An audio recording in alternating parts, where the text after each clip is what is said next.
This is the first absolutely full quarter of impact, and there are primarily 2 or 3 products which have got affected quite severely in NPPA. Omaze, which is one of the flagship brands. Stamlo, there was some confusion, later clarified, another hit came in, which was taken up in the last quarter. So those things got a full year impact in the last quarter. That's the only thing.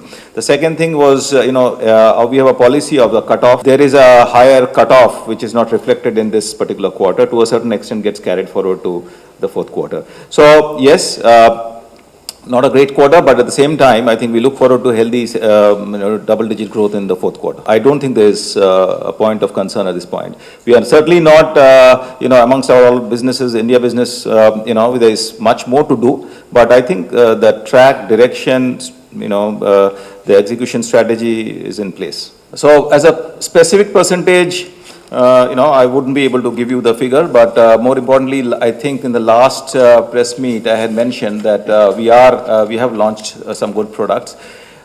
Typically, when you launch a product, the picking up of the market share takes a little bit of a time. And over the course of the last quarter, I think we achieved desired market share in some of those molecules. And it played a key role in sort of providing a very, very healthy Q3.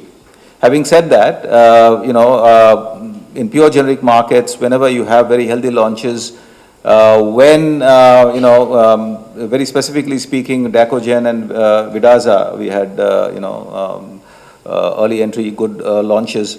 But eventually when more people come in, the erosion is also sharper. Overall, I think it's been led by several good launches. If you had seen Soman's slides, some of them are mentioned there. We have a lot of launches, but not very big ones. These have been exceptionally good, but there are several launches over the course of next financial year, high double-digit launches. None of them are very big, but having said that, these things can change a little bit, depending on how many people could come in, everything is not predictable. One of the top contributors, there are several others which have gained scale. Also, we gained fairly good market share. There are disruptions in the market because of supplies, as you know. I mean, a lot of things have happened in the last couple of quarters. And since our supply position was well established, we could take advantage of some of the share increases as well. So it's a mix of many things: good launches, ramp up, market share consolidation. Advantage from the problems may not be a good way to put it. I mean, it's open to everyone.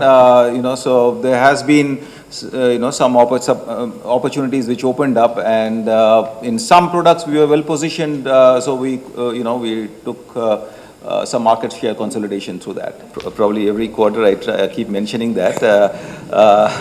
Europe is about 6% of global generics revenue. The business environment is extremely challenging. Extremely challenging. You must have seen that recently.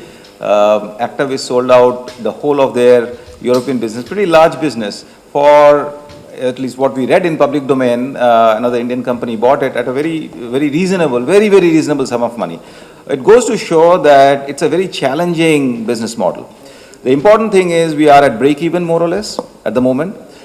We have some plans as we go ahead in future to see some of the good launches to come through, which will make it look better. But would it be, a very healthy business which will drive the entire global generics? Unlikely. Still few quarters left till the time the patent goes off. So it's a little bit, anyone's guess, I guess. Strategy for North America and Europe is based on investing in products which are difficult to develop. Some are internally developed, some are externally developed. Some would also need clinical trials.